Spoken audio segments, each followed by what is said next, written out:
आप सभी का हमारे YouTube चैनल पर बहुत बहुत स्वागत है। आगे बात करते हैं हम विभव मापी का मानकीकरण। तो इसमें आपको ज़्यादा कुछ रटने की आवश्यकता नहीं है। पिछले वीडियो में हमने जो देखा था विभव प्रवणता, मैं फिर दिखा देता हूँ आपको। ये थी विभव प्रवणता x।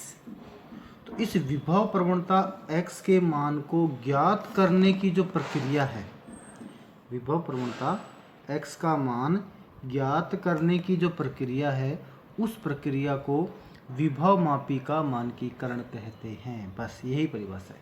तो विभव मापी के तार की विभव प्रवणता x का मान नहीं दिख रहा इसमें, x का मान ज्ञात करने की प्रक्रिया को विभव मापी का मानकीकरण कहते हैं। मानकीकरण कहते हैं, ये इसकी डेफिनेशन है। अब बात करें कि मानकीकरण करने के लिए प्रक्रिया क्या है, उस प्रक्रिया की हम चर्चा कर रहे हैं अभी यहाँ पर। तो प्रक्रिया को समझना आप।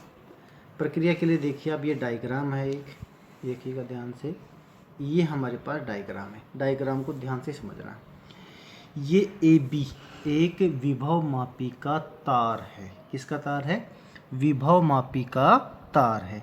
और इसकी लंबाई कितनी है? 10 मीटर लंबी है। आप कहोगे सर पिछले जो चित्र आपने दिखाया था उसमें तो आपने 10 तार बनाए थे विभव मापी के लिए, यहाँ पर इस एक तार ही क्यों है मीटर सेतु की तरह? इसका कारण है क्योंकि 10 तार बनाने में बार बार असुविधा होती है, इसलिए उस 10 तार को एक तार के द्वारा ही रिप्रेजेंट किया गया है। और ये कहा गया है कि AB जो है वो विभव मापी का ही तार है और ये 10 मीटर लंबा है, जबकि मीटर सेतु में ये 1 मीटर लंबा था। अब इस AB विभव मापी के तार के दोनों सिरों के बीच में चित्रानुसार एक बैटरी B, कुंजी K और धारा नियंत्रक RH को श्रेणी क्रम में जोड़ रखा है। श्रेणी क्रम का मतलब हो गया कि इनको लगातार जोड़ा है। बैटरी B को, कुंजी K को और धारा नियंत्रक RH को कंटिन्यू में जोड़ा है। आगे देखिएगा, अब विभव मापी के द्वितीयक परिपथ, इसको तो बोलते हैं ऊपर वाले को प्राथमिक परिपथ, इसे आप अच्छे से रट लें। ये जो AB के ऊपर जो डायग्राम बना हुआ है ये वाला, ये कहलाता है विभव मापी का प्राथमिक परिपथ। और AB के जो नीचे बना हुआ है इसे कहते हैं विभव मापी का द्वितीयक परिपथ। ठीक है। अब विभव मापी के द्वितीयक परिपथ में एक मानक सेल, मानकीकरण के लिए क्या काम लेते हैं? मानक सेल। मानक, देखना ध्यान से, मानक सेल का मतलब होता है ऐसा सेल जिसके विद्युत वाहक बल का मान हमें पता हो। क्या कहलाता है वो? मानक सेल कहलाता है। तो एक E0 एक मानक सेल को यहाँ पर जोड़ देते हैं। किसमें? विभव मापी के द्वितीयक परिपथ में। तो इस मानक सेल के पॉजिटिव सिरे को तो उच्च विभव बिंदु A से जोड़ते हैं और इसके नेगेटिव सिरे को धारा मापी G से जोड़कर जोकि J से जोड़ देते हैं। धारा मापी G का एक सिरा तो मानक सेल के ऋण सिरे से और दूसरा सिरा जोकि से जुड़ा रहता है। अब क्या करते हैं, इस जोकि J को यहाँ से लेकर यहाँ तक टच कराते हैं। ऐसी पोजीशन को फाइंड आउट करते हैं, ज्ञात करते हैं, जहाँ पर ये 0 इसमें विक्षेप प्राप्त हो जाए। यहाँ टच कराया, 0 प्राप्त नहीं हुआ तो यहाँ टच कराया, 0 प्राप्त नहीं हुआ तो यहाँ कराया, यहाँ कराया, यहाँ कराया। मान लीजिए कि वो यहाँ आने पर 0 हो गया, तो ये इसकी क्या कहलाएगी? संतुलित लंबाई। मतलब कि विभव मापी के तार की वह लंबाई जिस पर धारा मापी का विक्षेप 0 हो जाए, क्या कहलाएगा? संतुलित लंबाई। देखो लिख भी रखा है यहाँ पर, संतुलित लंबाई L0, जो यहाँ लिखा हुआ है। क्लियर?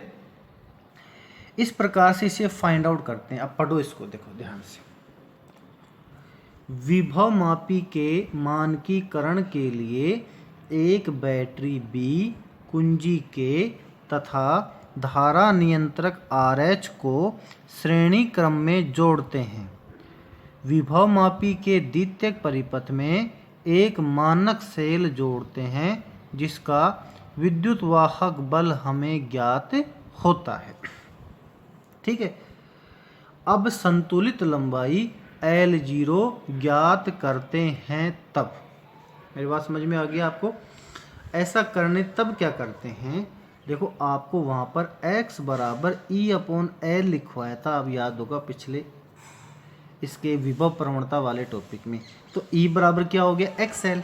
बोलो E बराबर क्या हो गया, XL। इसका मतलब अगर विभव प्रवणता x को L से मल्टीप्लाई, L क्या है, संतुलित लंबाई है, अगर विभव प्रवणता x को संतुलित लंबाई L से गुणा कर दिया जाए तो उस परिपथ में लगी बैटरी का विद्युत वाहक बल हमें प्राप्त हो जाता है।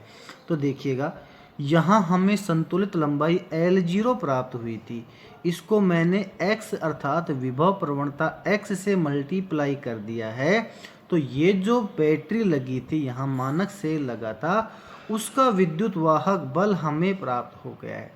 तो E0 बराबर क्या हो गया, XL0। इस प्रकार से ये लाइन तैयार हुई। तो x बराबर हो गया E0/L0, समीकरण नंबर 1।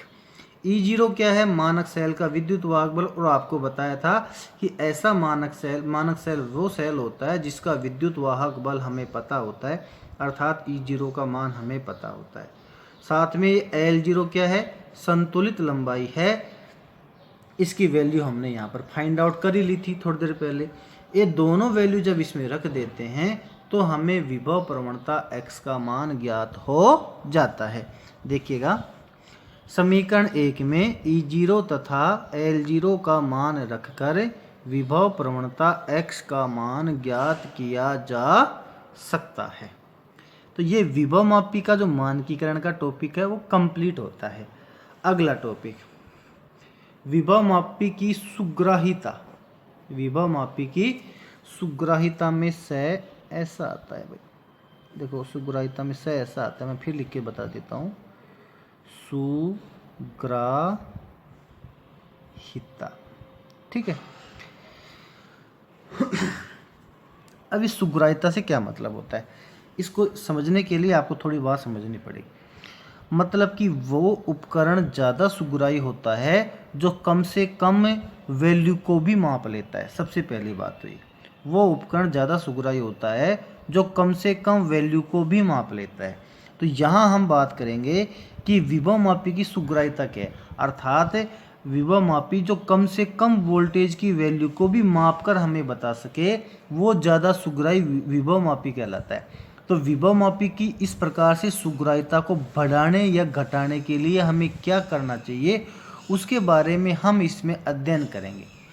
देखना ध्यान से मेरी बात, कि किसी विभव मापी द्वारा अल्प विभवांतर को, क्योंकि विभव मापी विभवांतर को मापने के ही काम आता है, द्वारा अल्प विभवांतर को शुद्धता के साथ मापने की क्षमता, शुद्धता के साथ मापने की क्षमता को विभव मापी की सुग्राहिता कहते हैं। समझ में आ गई बात? अल्प विभवांतर, क्योंकि विभव मापी जो है विभवांतर को ही मापता है, तो किसी विभव मापी द्वारा अल्प विभवांतर को शुद्धता के साथ मापने की क्षमता को विभव मापी की सुग्राहिता कहते हैं। विभव मापी की सुग्राहिता का मान उसकी विभव प्रवणता x पर निर्भर करता है। मतलब कि जो विभव प्रवणता x पर क्या डिपेंड करता है, इसकी सुग्राहिता डिपेंड करती है। अब कैसे डिपेंड करती है, x का मान कम होगा तो क्या सुग्राहिता भी कम होगी, x का मान ज़्यादा होगा तो क्या सुग्राहिता भी ज़्यादा होगी। इसके बारे में हम आगे चर्चा करते हैं। अभी तक तो ये स्पष्ट किया हमने कि सुग्राहिता का जो मान है वो विभव प्रवणता x पर डिपेंड करता है। तो देखो x का मान जितना कम होगा विभव मापी की सुग्राहिता उतनी ही अधिक होगी। बस अपोजिट रिलेशन है, मतलब x का मान कम रहेगा तो सुग्राहिता ज़्यादा रहेगी। क्लियर? तो x का मान जितना कम होगा विभव मापी की सुग्राहिता उतनी ही अधिक होगी। आगे चलते हैं। विभव मापी की सुग्राहिता को बढ़ाने के लिए विभव मापी के तार की लंबाई बढ़ानी चाहिए। मतलब इसकी अगर हमें सुग्राहिता बढ़ानी हो ना तो उसके तार की लंबाई ज़्यादा होनी चाहिए। इसलिए ही विभवमापी के तार की लंबाई 10 मीटर लेते हैं। आगे की बात समझ में, मतलब हम तार की लंबाई 10 मीटर क्यों लेते थे, 1 मीटर हमने क्यों नहीं ली, क्योंकि 1 मीटर अगर हम लेंगे तो उसकी सुग्राह्यता कम होगी और 10 मीटर ले रहे हैं तो सुग्राह्यता अधिक होगी। आगे चले,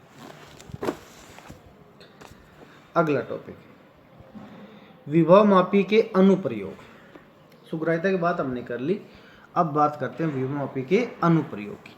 इसमें पहला अनुप्रयोग है प्राथमिक सेल का आंतरिक प्रतिरोध ज्ञात करना। वेरी वेरी मोस्ट है ये, और आपको इसे अच्छे से याद करना है तो ये आपको समझ में आई। देखो बेटा, बनावट सबसे पहले वही ए बी क्या है, बोलो, ए बी विभवमापी का तार है। इसके दोनों सिरों के बीच में बैटरी बी, कुंजी K1, धारा नियंत्रक RH को श्रेणी क्रम में जोड़ दिया गया है। तीनों को, ये सभी चित्रों में ये तो कॉमन चीज रहेगी, मतलब ए बी और इसके ऊपर बी K1 RH को श्रेणी क्रम में, ये इसका प्राथमिक परिपथ कहलाता है। अब द्वितीयक परिपथ की हम बात कर लें। द्वितीयक परिपथ में वो सेल लेते हैं जिसका आंतरिक प्रतिरोध हमें ज्ञात करना है, जिसको मैं ई नाम दे रहा हूँ। ये इसका प्लस सिरा है, ये इसका माइनस सिरा है। इसके प्लस सिरे को उच्च विभव बिंदु ए से जोड़ते हैं और इसके माइनस सिरे को जो कि लगे धारामापी से जोड़ देते हैं। अब इसके दोनों सिरों के बीच में एक प्रतिरोध बॉक्स RB और कुंजी K2 को भी चित्रानुसार जोड़ दिया जाता है। तो विभव प्राथमिक सेल का आंतरिक प्रतिरोध ज्ञात करने के लिए जो परिपथ चित्र बनेगा वो चित्र ये है जो आपको समझ में आ गया होगा। अब इसको लिखते कैसे, वो लिखना देख लीजिए आप। विभवमापी के प्राथमिक परिपथ में एक बैटरी बी, कुंजी के तथा धारा नियंत्रक RH को श्रेणी क्रम में जोड़ते हैं। विभवमापी के द्वितीयक परिपथ में वह सेल लेते हैं जिसका आंतरिक प्रतिरोध हमें ज्ञात करना है। समझना, प्राथमिक परिपथ में वही बी के और RH को श्रेणी क्रम में जोड़ दिया। द्वितीयक परिपथ में वो सेल लेते हैं जिसका आंतरिक प्रतिरोध हमें ज्ञात करना है। इस सेल का धन सिरा उच्च विभव बिंदु ए से तथा ऋण सिरा जो कि लगे धारामापी से जोड़ते हैं। इस सेल के दोनों सिरों के मध्य एक प्रतिरोध बॉक्स RB व कुंजी K2 जोड़ देते हैं। अब हम इसकी कार्यप्रणाली देखते हैं। देखो, सर्वप्रथम कुंजी K1 में डाट लगाते हैं। कुंजी K1 वही था जो ऊपर लिखा हुआ था, मतलब बैटरी भी और कुंजी K1 धारा नियंत्रक RH के साथ जो कुंजी थी उसको मैंने K1 नाम दिया था, उसमें डाट लगाते हैं। लेकिन कुंजी K2 में डाट नहीं लगाते हैं। देखो कुंजी K1 K2 भी देख लो, साथ साथ समझ में आता रहेगा। चित्र को देखो, मतलब कि इसमें तो डाट लगाते हैं, कुंजी K1 में तो डाट लगाते हैं, लेकिन इस K2 में डाट नहीं लगाते हैं। इसमें डाट नहीं लगाने का क्या फ़र्क पड़ेगा कि अब ये RB काम नहीं करेगा, तो केवल इसका जो वोल्टेज है ना, उसका ओनली इस सेल ई का वोल्टेज ही यहाँ काम आ रहा है। क्लियर। और इसमें डाट लगा देने से परिपथ चालू हो गया है, प्राथमिक परिपथ, और द्वितीयक परिपथ भी चालू है। इसमें डाट नहीं लगाने से केवल RB ही काम नहीं करेगा बस, बाकी ये सब काम करते रहेंगे। तो देखो ध्यान से, डाट नहीं लगाते हैं और संतुलित लंबाई L1 को ज्ञात करते हैं। इस पोजीशन में हम जो है उस जॉकी को टच करवाते हैं। कैसे, देखो, इस जॉकी को इस A से B के बीच में टच करवाते हैं और टच करवाने पर जहां ये धारामापी का विक्षेप शून्य प्राप्त हो जाए उसे नोट कर लेते हैं। क्लियर, नोट कर लेते हैं। और मान लीजिए ये यहाँ पर इसका संतुलित लंबाई प्राप्त हो गया, और वो लंबाई क्या है, L1 है। तो देखो ध्यान से, अब तो L1 वो संतुलित लंबाई हमें ज्ञात हो गई है। तो अब L1 को अगर मैं विभव प्रवणता X से मल्टीप्लाई कर दूंगा तो द्वितीयक परिपथ में जो ई सेल लगा हुआ था उसका विद्युत वाहक बल मुझे प्राप्त हो जाएगा। तो E बराबर हो गया XL1 समीकरण नंबर 1।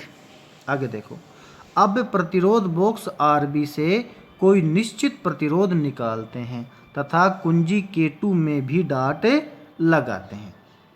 अब मैंने क्या किया, RB से कोई प्रतिरोध निकाल लिया। देखो ध्यान से समझो, इस RB से कोई 1 ओम या 2 ओम का प्रतिरोध निकाल लिया और साथ में इसमें भी डाट लगा दी। ऐसा करने पर फर्क क्या पड़ जाएगा, अब ये जो सेल EN के दोनों सिरों के बीच में मान लो 1 ओम का प्रतिरोध या 2 ओम का प्रतिरोध काम करने लग गया है, जिससे इसका वोल्टेज कम हो जाएगा। पहले तो पूरा विद्युत वाहक बल के बराबर वोल्टेज दे रहा था, पर अब यहाँ चूंकि RB जुड़ जाने से अब ये काम, इसका वोल्टेज थोड़ा कम हो जाएगा। और उस वोल्टेज को क्या कहेंगे हम, उस वोल्टेज का फर्क क्या पड़ेगा, देखो आप ध्यान से।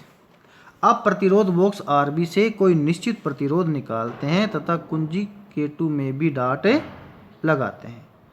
तब यदि संतुलित लंबाई L2 प्राप्त होती है तो L2 को X से गुणा कर देने पर मुझे विभव V प्राप्त हो जाता है। विभव V का मतलब उसके बीच, सिरों के बीच में जो विभव V है वो प्राप्त हो जाता है। V बराबर क्या हो गया, X। आगे देखिए, अब सेल का आंतरिक प्रतिरोध R बराबर E माइनस V बटा V गुणा R समीकरण नंबर 3 हो गया।